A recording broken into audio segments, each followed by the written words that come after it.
Like say good afternoon this morning to all the brothers, good morning to all the brothers in social media land. Like to say good morning, greetings. All praises to the Most High Heavenly Father. Like to say good morning to Brother John Sedell, Brother Jonathan Carter, Elder Maniel, Ben Eleazar, Sister Ann Kersey. Like to say good morning. Good morning, Sister Grace. Like to say good morning. Greet the brothers and sisters. Good morning, Larry Woods. Good morning, Sister Jacqueline Berry. This is going to, we're going to continue our message that we're trying to get into the hands of our brothers and sisters. We just want to, we want to do another video just to simply encourage each other. I think that that's one of the main things that we seem to be lacking right now. Like say good morning, Sister Latoya, Tony. Good morning, King Cottonmouth. I'd like to say good morning to all the brothers and sisters. And I think this morning we're going to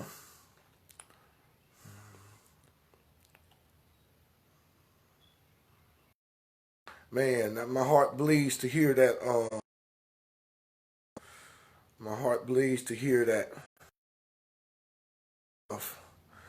And as I said before, through these times right here, you know, it's going to literally be impossible for one to survive without encouragement and without supporting each other. So I come on here in the morning time that I will encourage myself and encourage brothers and sisters along the way, because nobody is going through anything by themselves. Everybody's going through something. Everybody is always going through something. And many times when life is just going grand, everything is going good, it's easily to forget about the condition that other people might be in. But when things hit your house, then you feel it, and then you can see what other people are going through, because you want people to have a type of sympathy and be sympathetic and encouraging for us where the things that we are going through are concerned. So this morning I'm encouraging myself no matter what. I know that I'm going to be all right. Now I want the brothers and sisters to know that they're going to be all right too, no matter what we face. So right out the gate, we want to redirect our brothers and sisters' focus to a particular passage of Scripture for their encouragement. That particular Scripture is going to be coming out of the book Lamentations. And to lament means to weep or to wail or to be broken in your spirit or to cry. So the word lament or lamentations, you know, is directly dealing with things that people are going through, things that people are facing that causes them to weep, to break out in tears, that causes their heart to be broken, to cause them to be shaken, to don't know how they're going to survive, how they're going to make it. And this don't even have anything to do with the coronavirus. It's just that this particular thing here that then came into the earth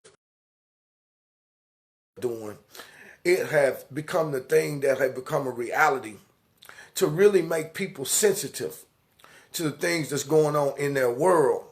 You see? Because ain't nobody in this Western Hemisphere ever seen the time where all of their jobs would be shut down. Ain't nobody never seen the time to where all of the state and local things, all of the restaurants, all of the houses of mirth, where we have places to where when we are broken, we can go and have a good time and enjoy. And we ain't never seen this before. And now people are literally being shocked into reality.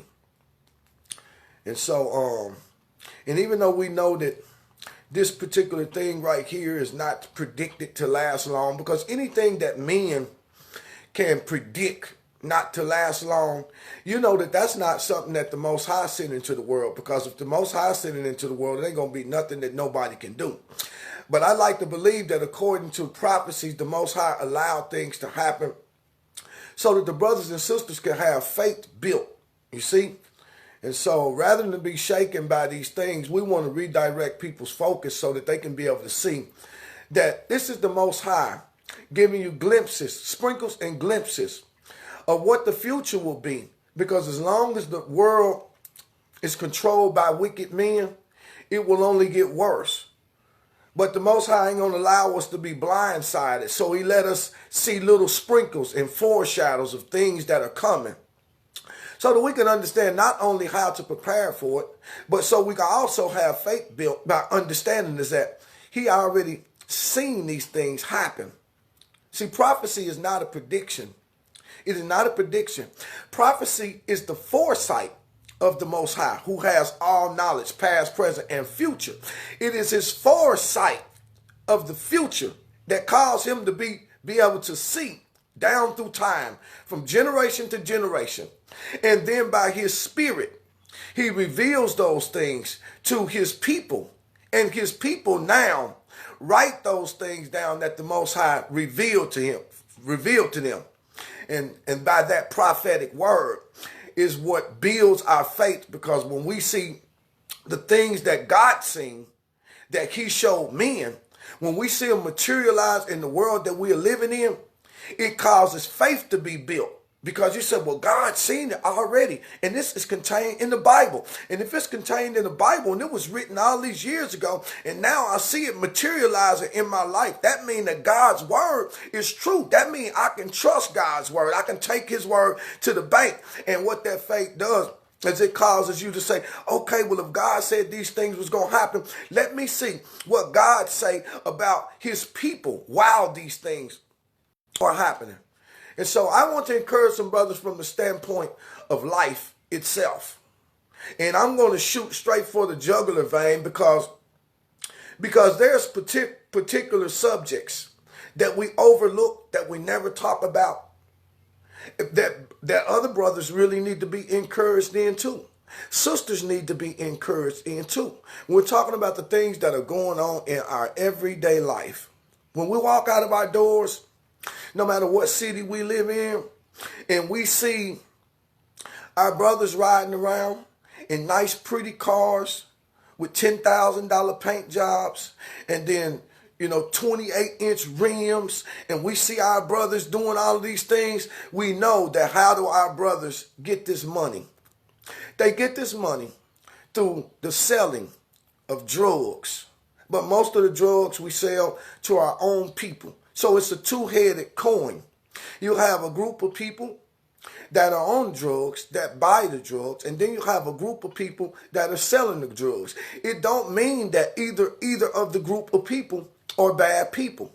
In some instances, the brothers that are on the drugs have developed habits that become struggles in their life that they need to overcome and that they need encouragement on. Because it's one thing to wake up and all your money is gone. And then you find yourself in a bad position because you can't do the things that you're supposed to do. And then because God's mercy is new every day, he wake you up in a sober, your sober consciousness. And you can see clearly how bad of a choice that you made. And then you begin to ask yourself things like, why can't I conquer this? Why can't I overcome this? Why do I keep repeating this same process over and over and over again? I know these things because I've been there. You see, from the time that I was a young man all the way into my adulthood, drugs was a major part of my life. It didn't mean that I didn't love God. It didn't mean that I was wicked. It just means that as a young man, I got entangled to some things and didn't understand that they was going to have an effect on my life throughout the course of me growing. But I know that I'm not the only one, because from generation to generation, you see these things.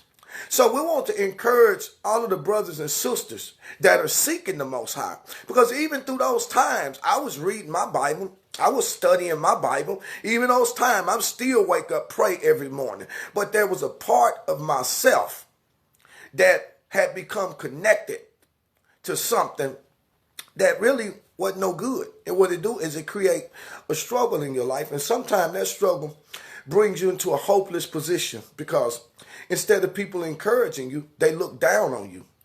Instead of them having good things to say about you, they say bad things or negative things about you. Instead of them viewing you as though you're their brother, they view you as a crackhead or as a dope head or as a junkie. And they forget the fact that you are their brother. They forget the fact that you have feelings just like them, and that you are someplace that you really didn't have no plan on being. It just happened like that. And in the mind of that individual that is held captive by a specific thing, though we're using drugs as an example, we're only using drugs as an example because drugs is one of the greatest strongholds known to man. You see? Because once things become habit, now it's almost beyond your ability to fix, though everything is designed to be conquered. And the Most High will, if we get the right encouragement to the people that need it, to let them know, hey, you know what? You might have did it, but that don't make you who they say you are. You might have did the crack, but that don't make you no crackhead. You might have drunk all of the alcohol, and you might still drink all of the alcohol until this day. You might still get drunk, but that don't make you a drunk. See, no man know what the Father had planned for another man's future. It could just simply be a series of tests that God sent the individual through to bring him out with a greater respect and a greater sense of gratitude. In most of the cases, when a brother or sister is in that position and they don't get treated in the way that they desire to be treated, one of the things in their mind is say, you know what? God, if you ever bring me out of this, I will have more love for my brothers. I'll have more compassion. I'll try to be more understanding. I'll try to be more sensitive to what other people are going through, because I didn't get no compassion. I didn't get no understanding. And I definitely didn't get the sensitivity of other people. Though other people were always around to rob me and rape me for the things that I got, instead of helping me when I needed help, they would look at me and say, well, hey, I buy that TV from you. You see, this is the condition that some of our brothers in that have encountered these things. I know because I was once there, but because the Most High was there, there was always a line that was drawn in the sand, and there was a point that wasn't to go past. But everybody didn't have that mindset. And so when you don't have the word of God in your life that build up walls around you, you see, it's like you out there all by yourself. And so we want to encourage our brothers and sisters. You can be reading the Bible. You can be teaching Bible class. You can be going to church, and you can be in this condition.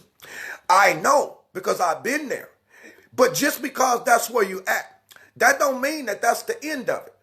That don't mean that that's the end of it. So you don't allow yourself to get discouraged, because right to this day, I know some brothers that have some of the worst drug habits to where they lost everything. They lost their wives. They lost their houses. They lost their cars. They lost everything. Their good job. They lost everything they had, only for years to go back. And now some of them same brothers, you see them living better than they were living before they ever came in contact with the problem. And the only difference is that once they come through it, they start doing different things with their life. So any brother or sister that's right there, it's right there in that condition. You know what? Look at our sisters. We got our sisters that have chosen the life of strippers, prostitution, all of these different things. None of us know what's at the root of the decision that people make and why they make it. Some of our sisters move into this area because they don't have no man around to help them take care of the children. And they might not have graduated from school, and because of the standard that this world has set up, they can't get good employment. You know what? Some of them have been deceived by older women who should have taught them the proper thing. Older women taught them the wrong thing, and then they got involved in something that now is not so lovely. You see? And now, so what I'm saying is this. to our sisters, because we got sisters right now that love the Most High. We got sisters that's reading the Bible during the daytime, but going to the strip club at night. It don't mean that they like the lost people that are there. They are there simply because they have come to a place of hopelessness and they feel like, well, I don't know nothing else to do. And this is the only way that I know. Won't nobody help me. My family ain't looking at me right. My family look at me like it's something wrong with me. And they think that I'm just doing this because I'm a wayward child. What they don't understand is because everybody done turned their back on me. Nobody encourages me. Nobody supports me. Everybody just look at what I'm doing and look at the condition that I'm in. And they pass judgment on me when they should be having mercy and compassion. But see, God don't operate like that. You see, when people's hearts are broken and people are weeping and people are mourning, and sometimes those people, like our brothers, why do our brothers do these things? I'll tell you why. They do these things because they themselves have come to a place of hopelessness. Many of our brothers have been to the penitentiary through the penal system, where they now have felons. And the felony is only a blockade to stop them from ever being able to get a job that's good enough for them to produce a living that they would desire to have. And so they feel hopeless and they feel like the only thing that they have left is to do this thing right here. But they don't have no encouragement neither. They have people that get jealous of them because of the drugs they sell and the money that they make and the life that they're able to produce for themselves. People get mad at them. People get jealous at them. People say, oh, well, he ain't nothing but a drug dealer. He ain't nothing but a dope dealer. Look at him selling poison to his people. See, people, no matter what kind of condition you in, you always have people that's not going to understand why you are there. They don't understand, well, I didn't graduate from high school. I got a felony on my record. I can't even get a job at Church's Chicken. And I can't get a job at McDonald's. And even if I could get a job at Church's Chicken or McDonald's, I got my man pride standing in my way. And you know what? I'm too proud to work at Church's Chicken or McDonald's. I can't survive on minimum wage. I've been locked up all of this time. As soon as I get out, my baby's mama got me on child support. No, I ain't got no money coming in. These people are pressing me. They taking my driver's license. They threatening to put me back in jail. I don't have no choice. I got to come up with this money some kind of way. I got to be able to feed myself. I got to be able to take care of myself. I got to have a place to live. And so they are pushed into a place that seems hopelessness. And so they say, well, I got to do this. I got to sell this. And people around don't understand the root that's at the circumstances. But what really is the root that's at the circumstances is that the Most High want people to be able to have the same type of mercy and compassion toward the brothers and sisters that he have had toward us. And say, you can get it. You might think that you can never overcome it. But the obstacle is meant to be overcame. Just because you think you can't do something don't mean that you can't. It might be impossible with you. But I dare you to try to trust hearing the voice of the Most High. I dare you to put that to the test. You might think that the only way you can survive and take care of your children is through prostitution or some act that comes from a wayward woman. But I dare you. I dare you to give the Most High an opportunity to speak his wisdom in your life. And you might not be able to get a good job. You might not be able to get employed in this world because of the system and the standard that have been set up. But I dare you to be able to get God's wisdom in you. God can use that same thing that you have used in this world to produce a business or to produce things in this world that will come as great of a benefit to your brothers as it is a stumbling block to them. See, this is the whole point.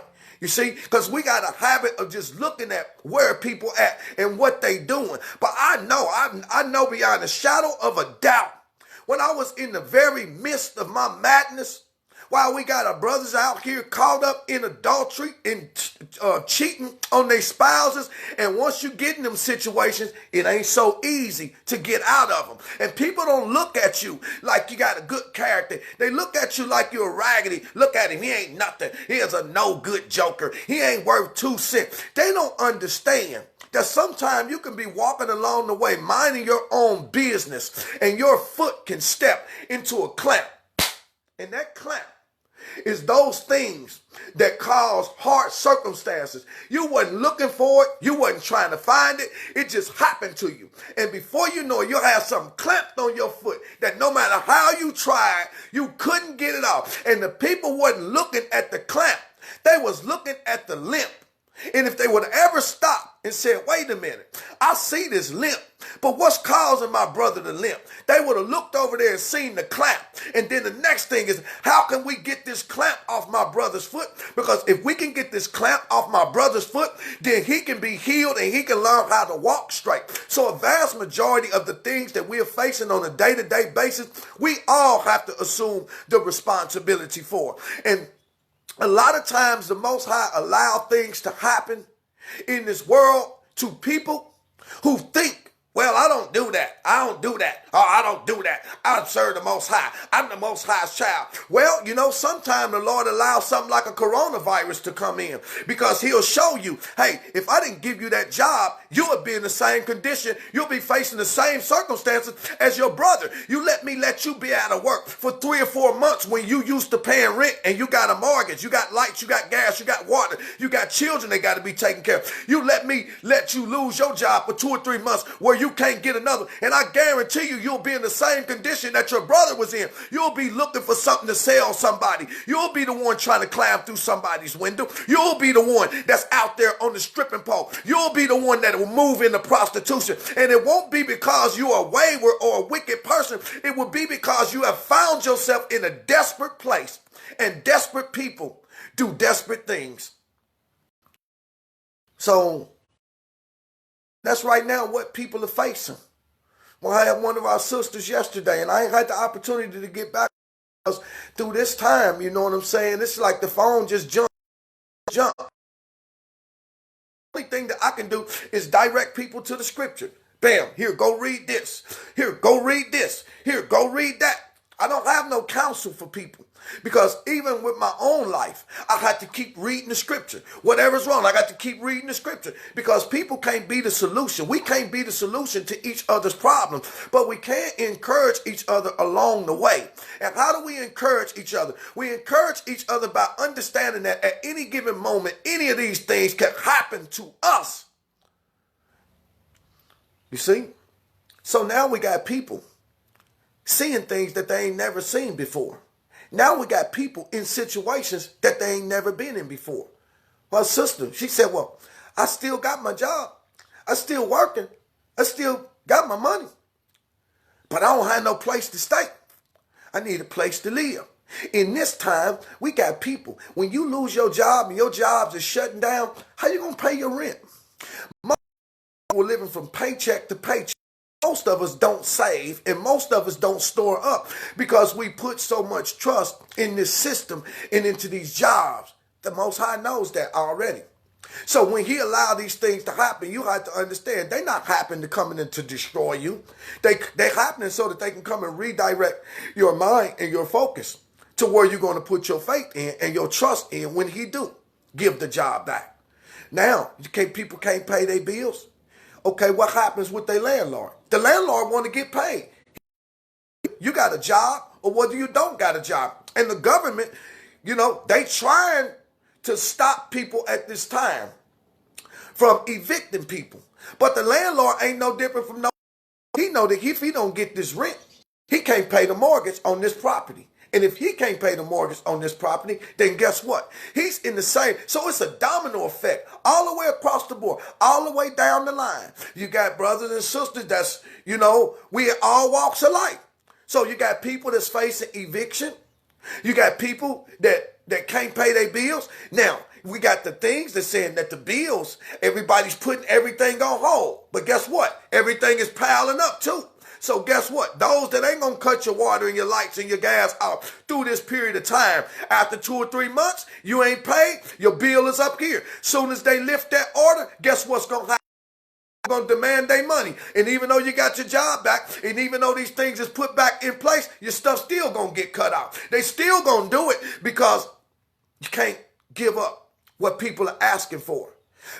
I'm just simply saying is that we're just looking at some different scenarios that people are dealing with, that people are going through. A lot of when the people that are searching for the Father's righteousness have not learned how to stand on their own feet.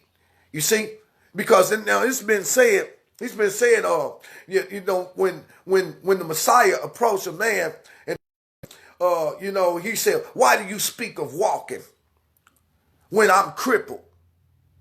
And the Messiah said, "There are many that can walk, but will not walk. And there are many that can't walk." He drew a line of distinction between somebody who was really crippled and somebody who could, by faith, get out of a crippling situation. He said, there are those on the world that cannot walk, but there are also others that can walk, but won't walk because their faith is weaker than their legs. And that's kind of our condition. Many times our faith is weaker than our legs. And when God put us into a situation, we fall into a hopeless place. We allow ourselves to be crippled. What we have to do is we have to show our brothers and sisters that you ain't crippled. You ain't crippled. Your situation might look crippled, but that's only because your faith is weaker than your legs. But if you allow your faith to gain strength, that faith will override the inability for us to move in the way that we're supposed to move. And that's where encouragement comes in. The Bible says, "Blessed are they that mourn, for they shall be comforted." What do you think he was talking about? He's talking about those people that mourn over their sin, those people that can look at their life and see that they are more than they are putting out. And they begin to weep because they find out that I can't change my situation. It's just too hard. I just can't seem to overcome it. I just keep going back. I know I said I wasn't going to do it. I know I said I wasn't going to hit my wife again. But soon as that my temper rose and I found myself swinging again, and now I'm sorry. Now I'm broken. I know I said that the relationship was over and I wasn't going to go back, but soon as something came into I found myself accidentally crawling right back into that bed that I knew I wasn't supposed to be in. You see, it's all type of things that happen to us when we get in situations that we feel like we can't get out of, that causes us to mourn because we genuinely have a desire in our heart to be better than we are. I know that I got more in me. This is what I used to tell myself after a night of failure.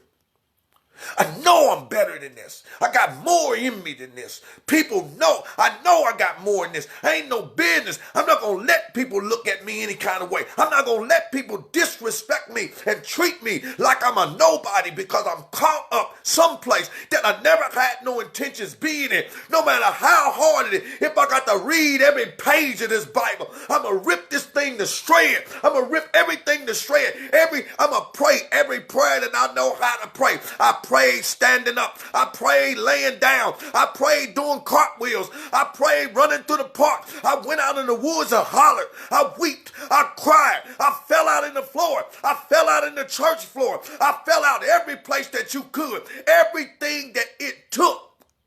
I said because it was something on the inside that was telling me, you better than this, boy. You better than this. And one day I came across the scripture. It said, where can I go from the Most High's presence? If I take the wings of an eagle and ascend to the uttermost parts of the heavens, when I got there, I find that the Most High's glory was still there. He said, if I took and I ascended into the lowest parts of the earth, I found that the Most High's glory was there. He said, said, when I went into that dark place of sin where I thought that the darkness would hide me, I realized that the darkness was as daylight to the Most High. He said, I came to the understanding that there was no place that I could go from the presence of the Most High. And believe me, brothers and sisters, I've been a living witness of that. I will tell you that you can get up. You can be what the Most High declared for you to be, because there was no amount of liquor that I could drink and get drunk as I want and fall out in the floor. But the glory of the Most High was still there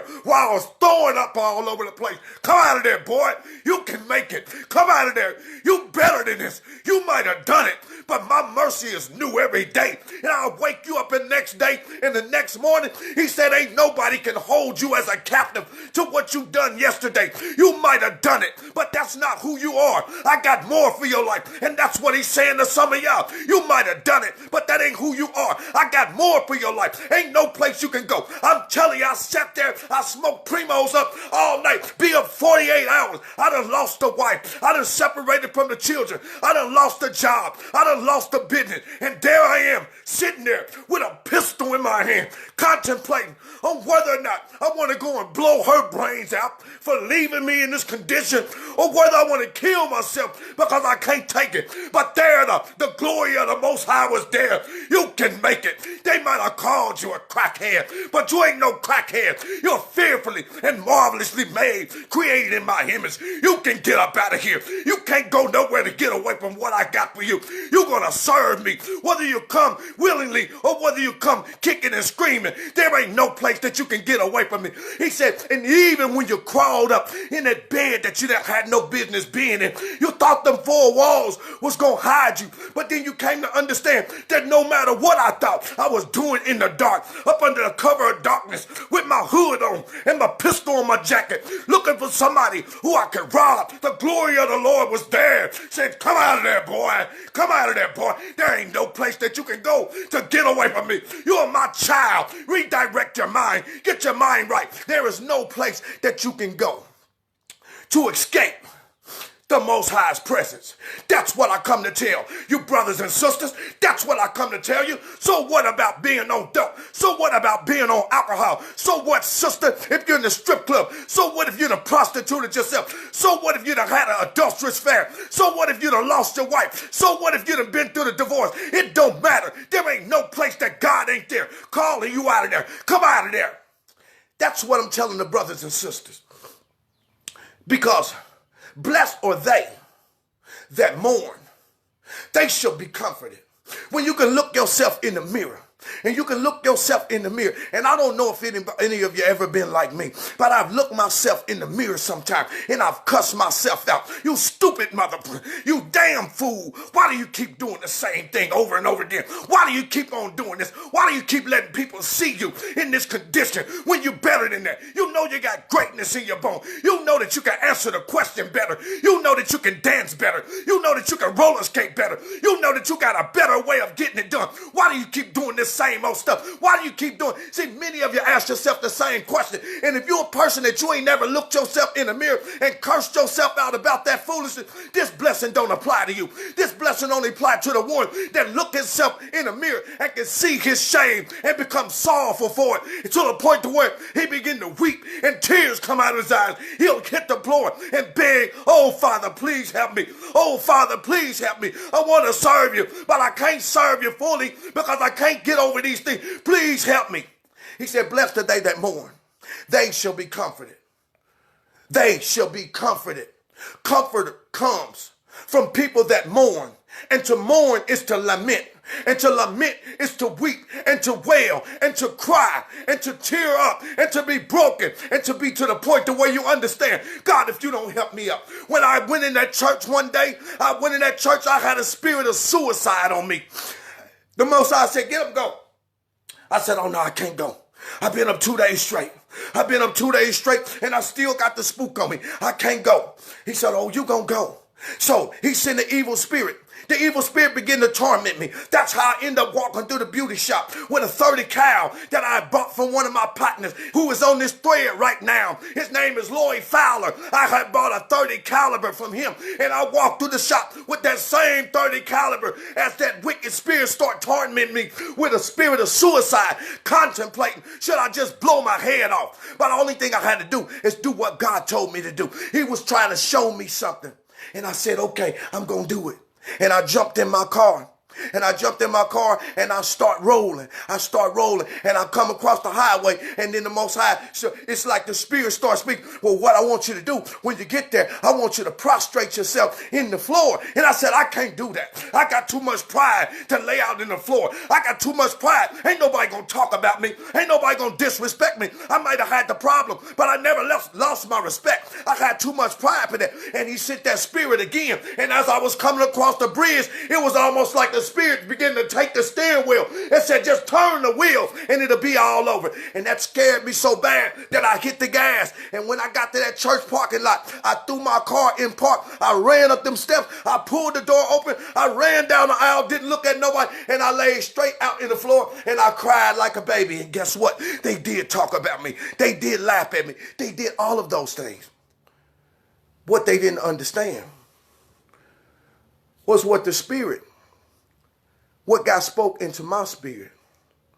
He said, I chose that floor in front of all of those people, in front of all those people in church that was talking about you because of your adulterous affairs. All those people in church that was talking about you because of your drug habits. All those people in church that was talking about you because of your nightlife. And all those people that was talking about you didn't know what was on the inside of you. He said, I chose to put you in the floor, in the most broken place before those people. He said, because where you about to go, they will always remember that the floor is there. And unless you can get on the floor and get on your face, you ain't getting up off the ground, because that's what I did. I laid out in that floor and I confessed before God and before everybody that had ears that if you didn't raise me up now, I might as well die right here because I can't get up on my own. And it was from that moment that the Most High began to do a wonderful work in my life.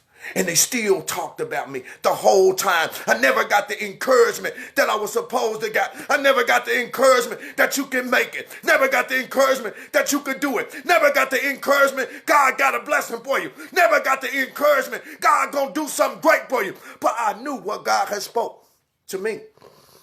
It came through mourning. Blessed are they that mourn. They shall be comforted. Sometimes God put us in situations because he wants to break our heart. He wants us to mourn so that we can get what he has for us, not what we want on our own. What I wanted on my own didn't lead me into nothing but places of despair. When God started giving me what he wanted, even though it looked like I don't have the physical things that everybody got, when I open up my eyes and look, I have more things, more physical things than the average people got, more than my brothers and sisters, more than my siblings, more than my people that I walk with, more than the brothers in my neighborhood, more than everybody, though I never even speak about it. Nobody ever know what the Father had done for me, but I know. Somebody else need to know. It's all right. It's all right to be in a bad place. It's all right to cry. Yea, though I walk through the valley of the shadow where everything in my life have died, I shall fear no evil. Why? Because God dwells in the valley. That's where he do his handiwork. He can't do his handiwork with somebody on a mountaintop that got everything, that don't look to him, that don't depend on him. But I dare you show me a man who got a broken heart. Show me a woman who got a broken heart. Show me a woman whose husband is cheating on her. Show me a man whose wife is cheating on her. Show me the heart of that individual. I guarantee you that that's the heart that's right for whatever God gonna do. Show me the one that's on dope and don't think he can get off. Show me the one that everybody calls an alcoholic. Show me the young teenager that just got pregnant, that her mama is her grandmama is talking about, that her aunties are talking about, because she done the same thing that they did. I dare you to show me somebody in a bad situation, and I'll show you somebody that have been made right for the Most High's blessing. Yeah, though I walk through the valley of the shadow of death, I ain't fearing no evil, because God dwells in the place where everything in men's life begin to die. He said, I got to cause everything in your life to die. If you're going to walk for me, if you're going to talk for me, if you're going to exemplify my righteousness, everything that's in you got to die. And I'm going to do you like a $6 million man. On day 6, I made man. But on day 6, man was coming through. And he said, Adam said, we're breaking up. We're going down. And the whole thing came apart when Adam fell into sin. But thanks be to God, the Son and the Spirit come and said, but we can rebuild him. So they put man on the altar and hook up multiple spiritual IVs to him and said, we can rebuild him. We can make him better. We can make him faster. We can make him stronger. We can make him see things that he never saw before. Go places that he never went before. Do things that he never thought he can do. We can rebuild him. And that's what the Most High means for everybody that's going through any type of situation in their life that's hopeless, that have led them to places of despair. He said, we can rebuild him. We can make him better. We can make him faster. We can make him stronger. And when they put Steve Austin, the $6 million man, back together, it was all of God's riches that will be invested in you. It was the riches of the world that was invested into Steve Austin, the $6 million man. They invested $6 million of the world's money in him to rebuild him and turn him into something that will far surpass anything that he was. But the Most High's riches are unlimited. He said we can rebuild him. And God now begins to invest all of his riches from heaven, all of his riches and his glory into rebuilding that individual. And that individual comes back greater than he ever was. See?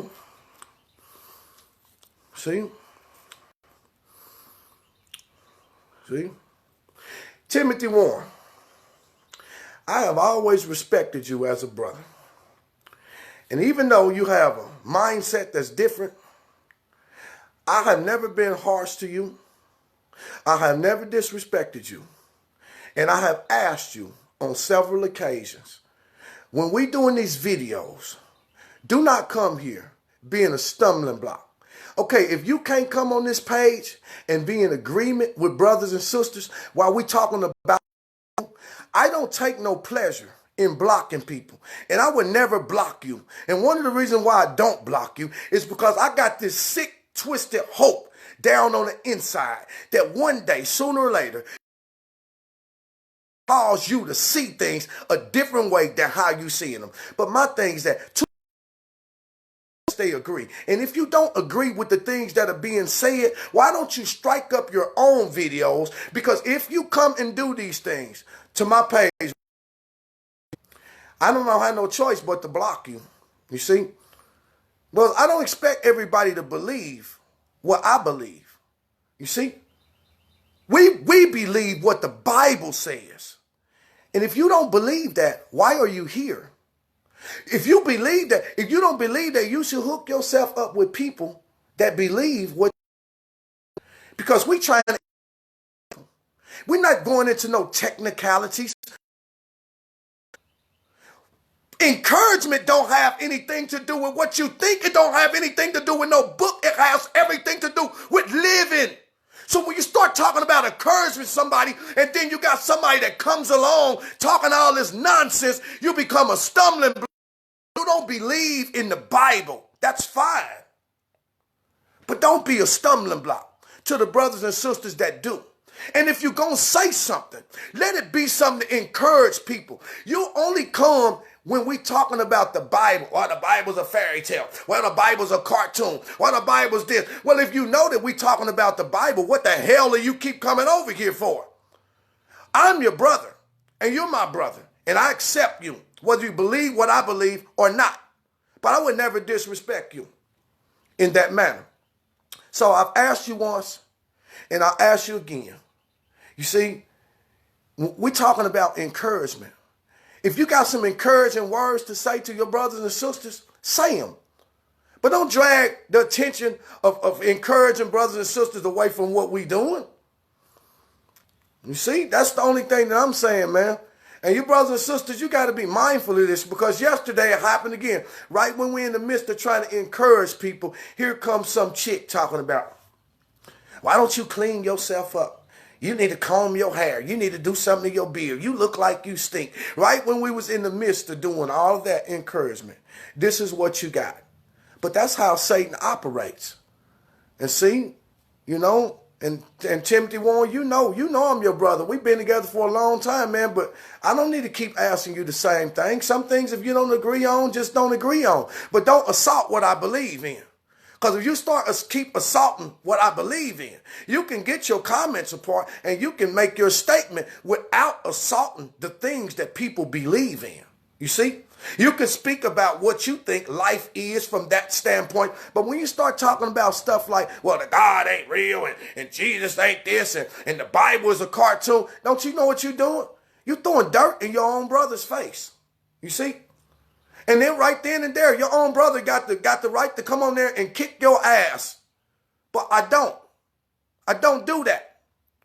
Because that don't exemplify the Father's righteousness. And you always talking about that God is this and knowledge of self and this. Well, why can't you understand how to have respect for your brother and your sister?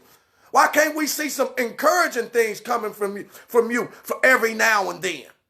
Every now and then. And I don't have no habit on calling people by name, but, you know, if it was me doing it to you, every time you make a video, and I tell the brothers and sisters, I say, you know what? Don't even pay our brother Timothy. Don't let him Timothy Warren. He on another level of understanding. I put you in your proper place as your brother. And the only thing I ever ask you is that while we dealing with what we believe in, that you give me the same respect. That's the only thing that I'm asking. So, you know, I don't have no desire to block nobody. But I don't want you to be no stumbling block neither. Because if you're being a stumbling block, then you'll cause me to come out of my character. And you'll cause me to show people another side of me that they're not accustomed to seeing. And I don't want that, because that don't exemplify the Father's righteousness. So let's just encourage each other while we walk our life. Well, I may not understand. But if I don't understand, then maybe you need to find some people that do understand.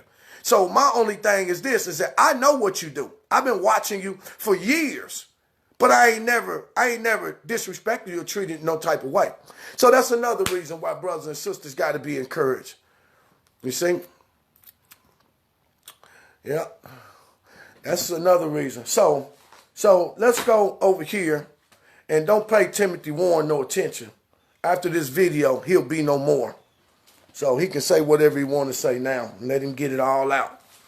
Let him get all out. Because now he's showing himself as an enemy, not as a brother. So, yeah. But see, I ain't attacking you. I ain't never attacked you.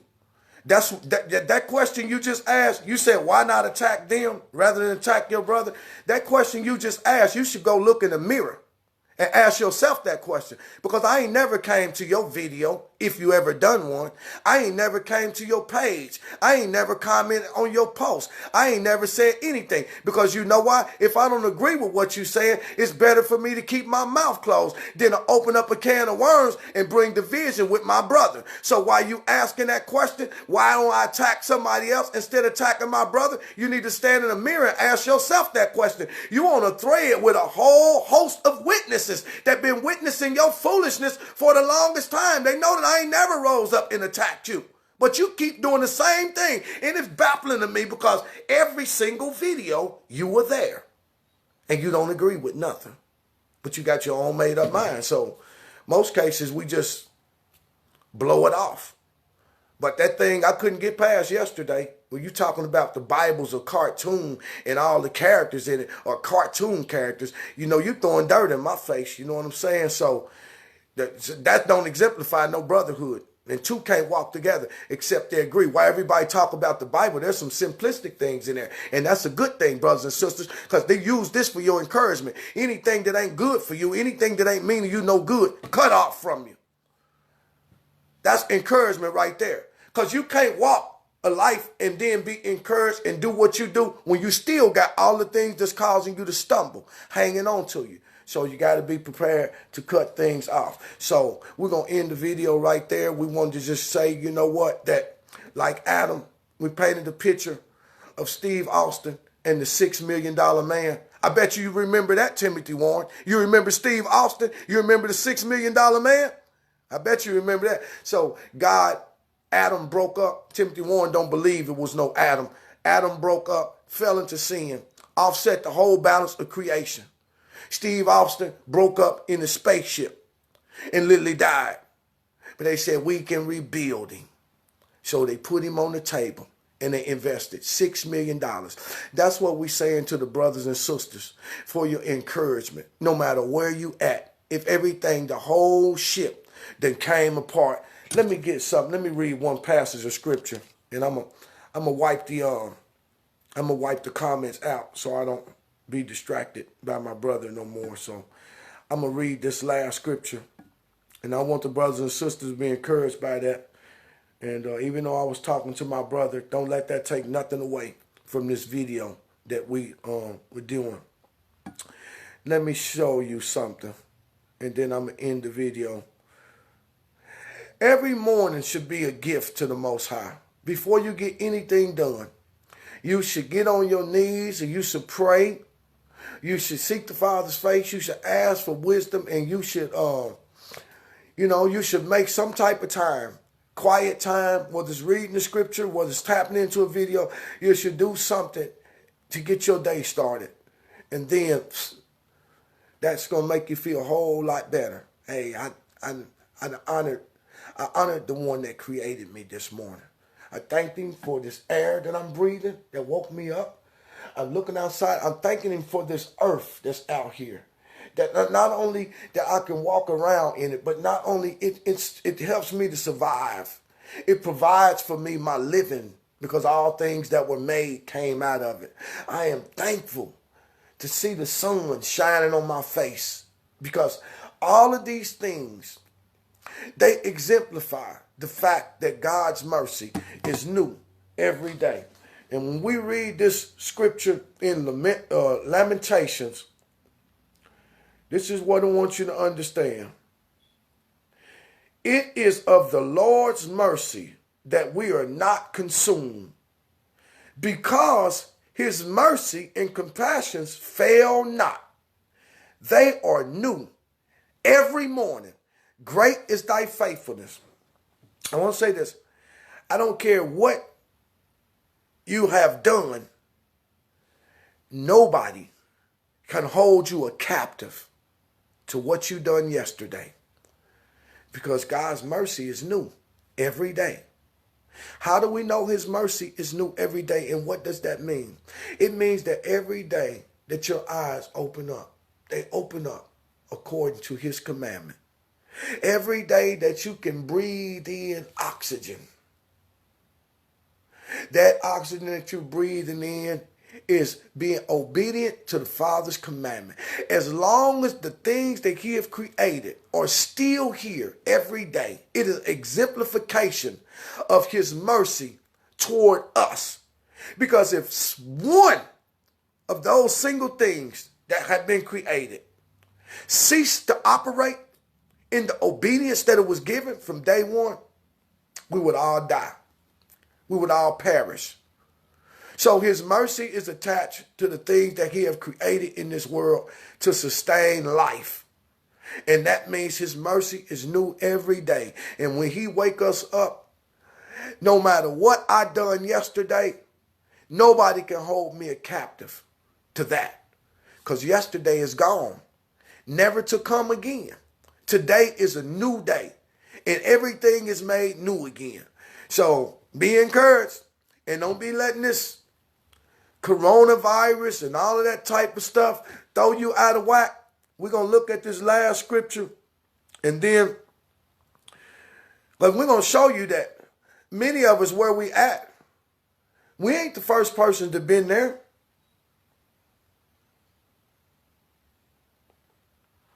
Watch this.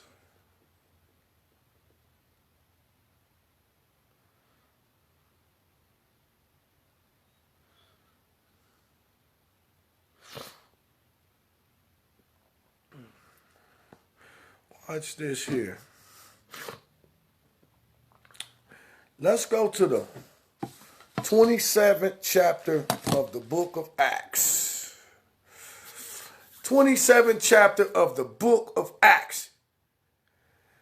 Y'all ready for this? If y'all ready for this, put a 7 up in there. Anybody that's wrestling with something, put an 8 up in there. I want to see who's with me. If y'all ready for what's coming next, put a 7 up there. If anybody is struggling with something, put an 8 up in there. It's going to be good. All right. Joey J say they ready. Cottonmouth is ready. Angela Israel is ready. Okay, Jay said, I got something I need to overcome. Lawrence Dixon, I got some overcoming. Elaine Jones says she's ready. Yashava says she's ready. Gregory Mark is ready. My big cousin, Laree Smith, she says she got something she wrestling with, so she ready. Elder Amaniel put 888s up there because he's in the land of Israel. He's watching all this stuff come down through the pipeline. Elder Amaniel be on the other end of the phone and say, Elder, tell him to get ready. Tell him to get ready. I know he ready. Okay, Demetria Curry, she said, I got something I'm struggling with. I'm ready. Adiva, she's ready. Timothy Warren, you ready for this? You ready for this? Timothy Warren, keep this in mind. This ain't got nothing to do with the Bible. You're a father. You're a father. You got a daughter. You live in this world. You ain't exempt from the everyday pressures of life that's going to come against you. Sooner or later, you have a broken heart. You done been through that thing. That's what we talking about. We ain't talking about, we're just using the scripture as it relates to just pointing out some things in real life for people's encouragement. Ultimately, Timothy Warren, I'm where you at. It ain't about no book. It's about knowledge of self. But sometimes in order for people to understand the book, they have to be taught things, you see. And the vast majority of our people ain't never been taught the proper way. So the only thing that we'd ever had that came anything close to being able to exemplify what was right as far as how we was going to live was the book. It's not so much as the book because we're trying to find out how to live in this world in a way that exemplifies the Father's righteousness. So everybody ready? Let's get ready to go. Let's get ready to go. We're going to go to the book of Acts, 27th chapter. We're going to go to the book of Acts, 27th chapter. All praises, all honor, all glory to the Most High Heavenly Father, His glorious Son. That's what I say because that's where I've been brought up at. But somebody else that don't believe in none of that, they look up at that sun, they know that God is real. They look at that air, that moon, them stars, they know that God is real. By that standard, we are all the seed of Adam. We all might not believe the same thing, but we are all up under the same sun. We all breathing the same oxygen. We all walking on the same earth. We all eating the same food that come out of the ground. We all sustained by the things that God created. That's the one thing that every man got in common. That's why we're trying to break the barriers of religious constructs, because we want to be able to encourage people no matter what walk of life they come from. If you're walking on this earth, you're breathing on this earth, your body is pumping oxygen and your blood is running through your veins. If you are able to see, if you're able to hear, if you're able to talk, if you have a brain that's operating and you consciousness, God created all of those things, and that gives us all common ground. When we come out of our door every morning and we see the sun, and at night we see the moon and the stars, we might not live by the same book, we might not operate by the same thing, but by God, I'll tell you one thing, that if it wasn't for the glory of the thing that the Most High created men to have common ground with, this breaks the back of religious constructs and institutions. It gives us all common ground. It makes us to understand that though we come from different walks of life, different cultures, different backgrounds, we are all the seed of Adam, because all that live on the earth come from one man. And even if you don't believe in Adam was the seed, then the seed came from somewhere. The man came from somewhere. And even if you don't believe in the Bible, then you have to believe in something, that God made man. You see, that's the common ground. That's what we're talking about. With my brother Timothy Warren, we don't have to see eye to eye. We believe the same thing. We breathe in the same air. You see, there are some things in this world that become undeniable. These are the everlasting righteous laws of the Most High that are designed to be the teachers and the instructors of men. See, because all men got common ground. The Chinese man got common ground with the Russian man, got common ground with the Asian man, got common ground with the European man, got common. See, it don't make no difference where you come from. We all got common ground because we are all upheld by the power of the Most High's glory according to the things that He have created. Acts 27 chapter. Let's go. This is for my brothers and sisters' encouragement. Brothers and sisters that's struggling with something. And those brothers and sisters that ain't struggling with something, you just hold on to the video. Because while one is coming out, another one is on their way in. You see what I'm saying? So everybody is going through it eventually. So let's go. Let's go.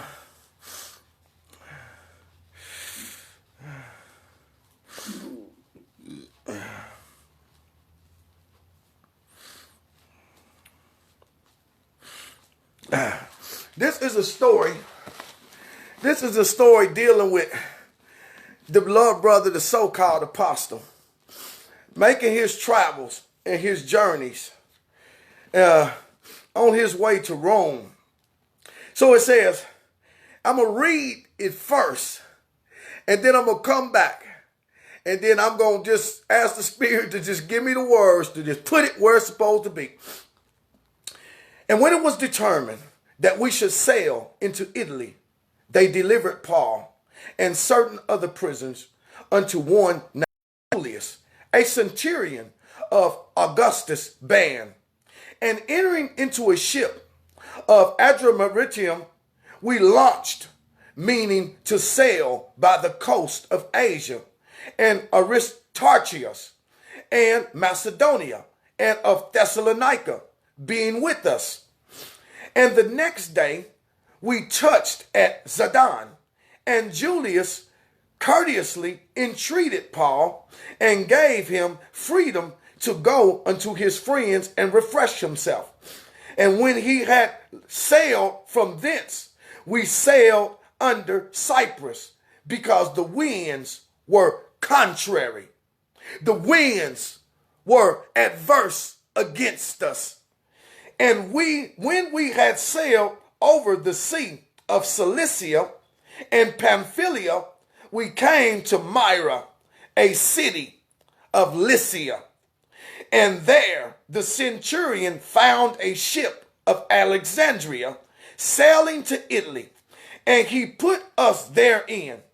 And when he had sailed slowly many days, and scarce were come over against Cnidus, the winds not suffering us, we sailed under Crete over against Salmon, and hardly passing it, came unto a place which is called the Fair Havens, near whereunto was the city of Lasea.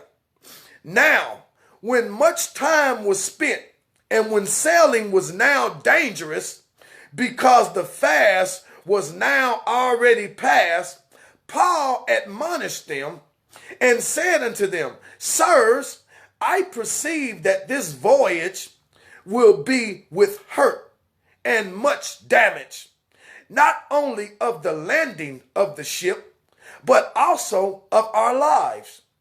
Nevertheless, the centurion believed the master and the owner of the ship, more than those things which were spoken by Paul.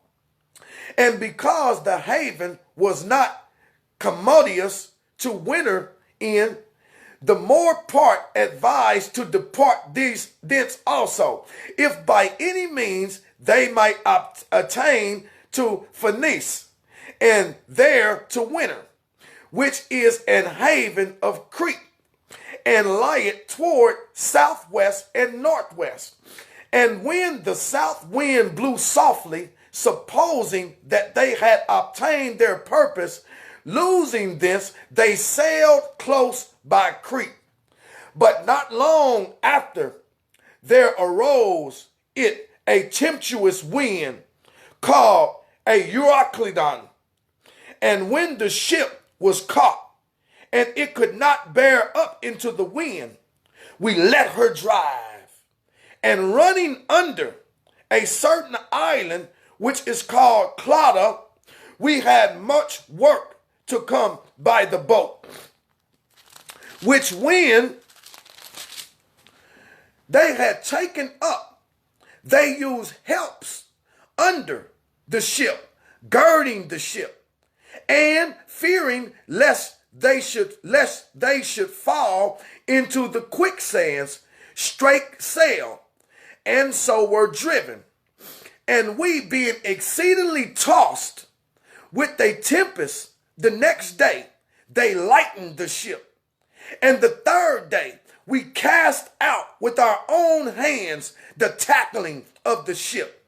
And when neither sun nor stars in many days appeared, and no small tempest lay on us, all hope that we should be saved was taken away. But after long abstinence, Paul stood forth in the midst of them and said, Sirs, ye should have hearkened unto me, and not have loosed from Crete, and to have gained this harm and loss. Now I exhort you to be of good cheer, for there shall be no loss of any man's life among you, but of the ship. For there stood by me this night the angel of God, whose I am and whom I serve, saying, Fear not, Paul, thou must be brought before Caesar, and lo, God had given thee all them that sail with thee. Wherefore, sirs, be of good cheer, for I believe God that it shall be even as it was told to me. Howbeit, we must be cast upon a certain island. But when the 14th night was come, and as we were driven up and down in Adria about midnight, the shipmen deemed that they drew near to some country, and sounded, and found it 20 fathoms. And when they had gone a little farther, they sounded again, and found it 15 fathoms. Then, fearing lest we should have fallen upon the rocks, they cast 4 anchors out of the stern, and wished for the day. And as the shipmen were about to flee out, had let down the boat into the sea under color, as though they would have cast anchors out of the foreship. Paul said unto the centurion and to the soldiers, Except these abide in the ship, you cannot be saved. Then the soldiers cut off the ropes of the boat and let her fall off. And while the day was coming on, Paul besought them all to take meat, saying, This day is the 14th day that ye have tarried and continued fasting, having taken nothing. Wherefore I pray of you, take some meat, for this is for your health. For there shall not a hair fall from your head, any of you. And when he had thus spoken, he took the bread and gave thanks in the presence of God to them all of them. And when he had broken it, they did eat. And when they had taken up the anchors, they committed themselves unto the sea, and loosed the rudder bands, and hoist up the mainsails, and the wind and the made toward shore.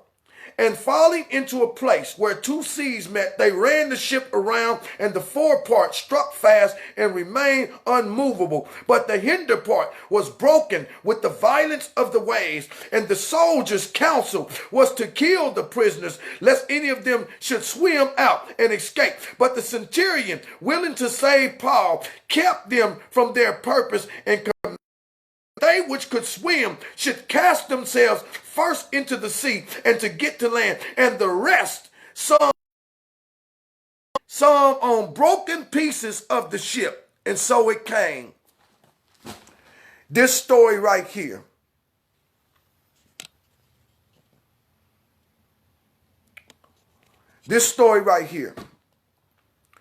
is dealing with, what do you do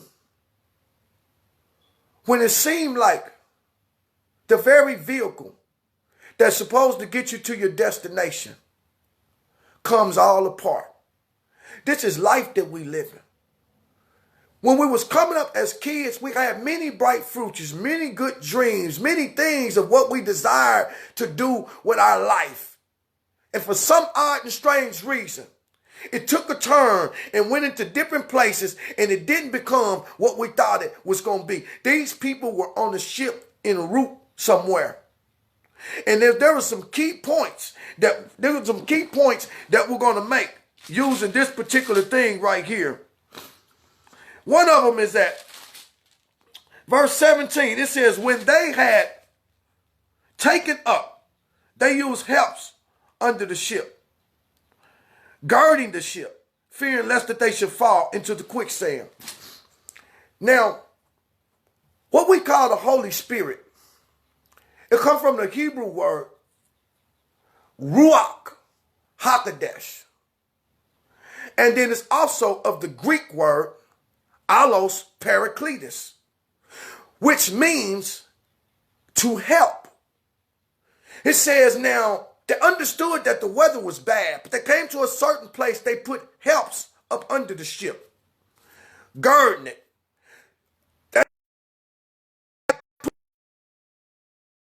Tying all in the ship that help together.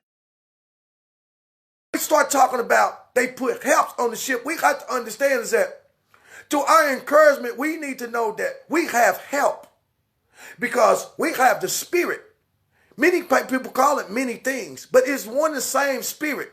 It helps us to endure and to persevere through the things that we're going through. It helps us to keep our heads together because as we see, because they put helps on the ship didn't mean that the whole ship wasn't going to come apart. Just because you love the Father, just because you got the Spirit, it don't mean that life ain't going. It don't mean that circumstances won't hit your life and cause everything to come apart. They put helps on the ship. It said, and then they sailed. But sometimes life can become so turbulent. You've done everything that you knew to do. Everything that you thought was going to work, but did nothing work. He said, and so we just let her ride. When sun nor stars nor the moon appear after many days, when I'm talking about you can't see the sun that God created, you can't see the moon and the stars God created, all hope that we should be spared was lost. They were caught in the middle of a cyclone or a hurricane out there in the middle of the ocean. And the thing that they put... Oh yeah, I'll wait. Because if I had to go outside, we're going to finish this video. Now, the thing that they put on there to keep the ship together, they was caught in a hurricane. Sometimes the things that we go through in life, they seem like hurricanes. A hurricane, when something blow in, the marriage falls apart. The kids done went crazy. I got a bad doctor's report. They tell me I got cancer. I got to have chemo. I got to have all this stuff. They tell me that my liver is failing. I got cirrhosis. I got heart disease. Hey, you know what? A hurricane can hit your life at any given moment. A hurricane of drug abuse. Hurricane of alcoholism. Hurricane, I lost my job and they threatened to evict me. I don't know where I'm going to go. Ain't got nobody to depend on. I'm in a city or a state all by myself. My family is back somewhere else. Ain't nobody aware of the circumstances that I'm going through. But I ain't seen God's Son. I ain't seen the light of goodness shining on me in many days. I ain't seen the moon. I ain't seen nothing to remind me that he is here. And even though I had the Spirit, the small, still voice of the Spirit whispering, hang in there, hang in there. I get tossed again. And now the whole thing is coming apart. The marriage done fell apart. The kids done went crazy. All of my friends done failed me. My family done turned their back on me. Everybody is talking about me. Everything is falling apart. The whole ship, the very vehicle that I was supposed to arrive in my destination, done now fell apart. But God said, be of good cheer. I made the wind. I control the wind. I control the storm. And I control the life of the individual. He said, I'm the one that sent the wind in the first place. But just because everything died, just because the job lost, just because people turned their back on you, that don't mean that you ain't gonna survive. He said, I looked up, we ain't seen sun nor stars for many days. We lost all hope that we would be saved. There are many people that have lost hope like I did. Want to put a loaded gun up to your head. Some people put a loaded gun to their head and pull the trigger because they don't have the help They didn't have that allos paracletus. They didn't have that ruach hakodesh. They didn't have that Holy Spirit that will show up in the moment of their weakness and say, don't do it, boy. God know where you're at. That's the job of the Spirit. He come alongside of us and he help us when things seem like they are at their worst. He said the whole ship have fallen apart. And sometimes when everything fall apart, he said, no, I know my stuff ain't right. No, I know I ain't got it together. I know I just came out the fire and I still smell like smoke. I know I'm in church. I know they call me a deacon, but no, I still got the same problem that I had. You can still smell the smoke coming up off of me. I know that I ain't right. He said, but I'm here. I ain't right. Everything that came apart, but I'm trying. He said, you know what? The whole ship, they tried everything that they knew. They said, when we got through trying what we knew, all we can do is throw our hands up and let it ride. See, I don't know if anybody else been there, but I've been there. I know what it's like to do everything that you think you need to do. Pray every prayer. Ask every piece of advice that you can get, only for the ship to continue to fall apart, only for the stuff to still fall apart. I know what that's like. I don't know if nobody else know what it's like, but sometimes you can get to a place to where you've done all you can, and they just let it ride. They said, we tried to control the ship. I tried to control the direction that my life was going to go in. He said, but I had to let it ride. I had to let it ride. He said, because we couldn't control it. And we fighting against the wind. He said, so we let it ride. He said, but eventually we got to a place that even though we was letting it ride, we still became more fearful because now the ship is riding, but it's heading straight toward rocks. He said we became even more fearful that we would perish because if this ship hit this rocks, then we're all going to die. So the ship rolled and it rolled and it rolled straight on into the rocks. And some of those worst nightmares will come true. Some of you have visions of the thing that you never wanted to see happen. It's the very place that the ship sailed right on into. And the worst thing that you thought in your life could ever happen showed up knocking at your door, and the ship hit the rocks and the whole ship began to come apart. But before that, they said, I'm going to try this. Let's get together. Let's throw everything off the ship. Let's lighten the load. That's people looking at they sin, telling the Most High, oh, please get me out of this. I won't do this. Oh, Most High, I give up the drugs. Oh, Most High, I quit the drinking. Oh, Most High, I quit the cheating affair. I get rid of every bad thing in my life. And you get rid of, and you throw it all over the board, only to find out that the Most High still allowed the ship to hit the rocks. You gave up everything that you thought you needed to give up, and he still let the ship hit the rocks. He still let your life hit a bad place, even though you was giving up things for him that you seen was no good. He still let your life hit a bad place, and that ship hit the rocks, bow. And the Bible said that the whole ship began to come apart. Now, these were prisoners that was on the ship. The thought was that the Roman soldier would just kill all the prisoners. But one of them, willing to spare Paul, based on a vision that Paul had, he said, no, we'll save him. So we'll tell you what to do. Throw yourself out in the water, and every man for himself try to swim to the ocean. Sometime, he said, they threw themselves off the water, and they made it to the shore. Some clinging to boards, some hanging on to broken pieces of the ship. Sometimes you might not have nothing left. You might not have no job, but you still got $50 in your bank account. You might not have no house, but you got a couch to sleep on in your sister's house. You might not have no new furniture, but like one of the old preachers said, he said, no, it ain't a good couch, but I put a brick up under it to keep it sitting up straight. Some of you might not have no car, but God gave you legs to walk. He said, however you got to get to your destination, you got to make it there. They made it there. Some on broken pieces of the ship, others hanging on boards, but every last one of them survived. And that is a message of encouragement that we want to tell our brothers and sisters. You know what? There can come times in life to where you don't see sun, moon, nor stars, no good thing for many days. There can come times in your life that you can do everything that you know to do. There can come times in your life that you can overcome every habit and give up everything that you knew wasn't right for the Most High, and it still won't relent or stop your life from hitting a certain place. That's because God trying to bring us to a place to where he can teach us something. That's because God trying to show us his power. He said, I don't need all of the things. You don't need all the things that you thought you knew to live a righteous life, to be surviving. You don't need all the things that you think These people, they survive through a hurricane coming through the middle of the ocean. Oh yeah, they did everything in their power to stop these bad things from happening, but they couldn't stop the bad things from happening. And that's what I'm telling y'all. You ain't got no power over what they call the coronavirus. You ain't got no power on them saying, okay, we got people coming in. Oh, we want people to keep their distance. You don't have no power over that. You don't have no power on them coming in and saying, okay, well, we want everybody to stay at home. You don't have no power over that. You ain't had no power over the fact, oh, now we need all the jobs to close down. We need everything to shut down. You don't have no power on that. You ain't got no power on not being able to get no power. You ain't got no power over that. There are many other situations in life that we don't have power over. We have put ourselves at the mercy of the Most High. But Most High is saying, you might not have what you started with, but take what you got left. They didn't have the ship no more. They didn't have the things on the ship no more. The only thing they had was pieces of boards and broken pieces of the ship.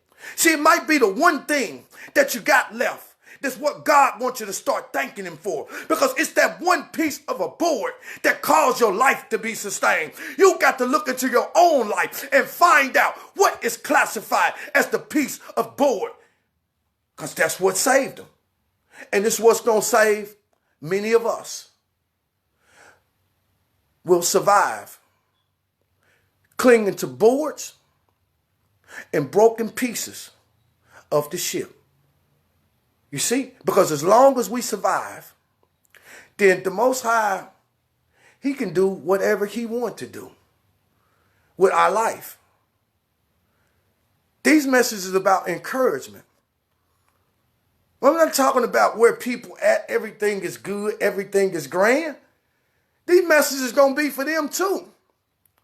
Because as we said, today some are going out. Tomorrow those up there, they'll be coming in. Nobody stays on the mountaintop. There is a mountain and there's a valley. It's a roller coaster ride. Everybody going to need encouragement sooner or later. Sooner or later at some point. And so I'm telling y'all, because I use this to encourage myself. I was riding. I came to shore on boards and pieces of a ship. When I was going through them circumstances, I couldn't see no light. I couldn't see no hope. I had a small inner voice on the inside helping me to just hang on to the next day. Amen. Everything still came apart. I stopped cheating. It still came apart. I stopped the drugs like I was doing them. It still came apart. I started doing the right thing. The marriage still came apart. I started trying to do the right thing. I still lost the business. Me and my wife got together. We tried to do the right thing. We still lost the business. We still lost the car. We still turned around and lost the house. In that house in crisis, we end up without a house. Only thing we had left was broken pieces of the ship. But I kind of realized that that's all we need, because only thing we needed to do was to survive it and come out of it with that type of mindset. Hey, you know what? We ain't got what we had, but thank the Most High for what we do got. Because when we can get there, what we had, it won't even come close to what we will end up with. So, you brothers and sisters, get ready to start y'all's day. I'm about to start mine. And I just wanted to say, you know, all praises to the Most High Heavenly Father. Yep, all praise to the Most Heavenly Father and His glorious Son. Elder Emmanuel says, you're talking about answering the challenge of the bitterness that life can bring. So hope to overcoming with Yah's help. And that comes from the wise words of Elder Emmanuel. And that's what it is, because sometimes life can make you bitter. And you can ask God, why? Why me? Why I got to go through this? And God saying, why not you? I can't think of a better person to go through. I got to send somebody through it. But if I'm going to send somebody through it, at least me send somebody through it that I got foresight enough to know that they're going to be able to withstand and come out of it. So you ask yourself the question, why this got to happen to me? God's asking you a question. He said, why not you? Why not you? So, everybody that's dealing with something, you can take some of these stories and some of these things, and I tell you one thing, like my brother Timothy Warren say, and man, if the Bible is a fairy tale, I tell you one thing, it sure got some great stories in it. You know what I mean? Because you can learn some valuable lessons off of these stories and these cartoon characters, that's for sure. But yeah, man, so I'm battling things, I'm battling things too, and, we all battling something, but we'll be all right. Thou who ruleth the wind is controlling our destiny. So we like to say all praises to the Most High Heavenly Father, His glorious Son, and like to say thank you to all the brothers and sisters on social media land, those brothers and sisters that have shown me love and support and encouragement over the years. I am so grateful. I am so grateful for that.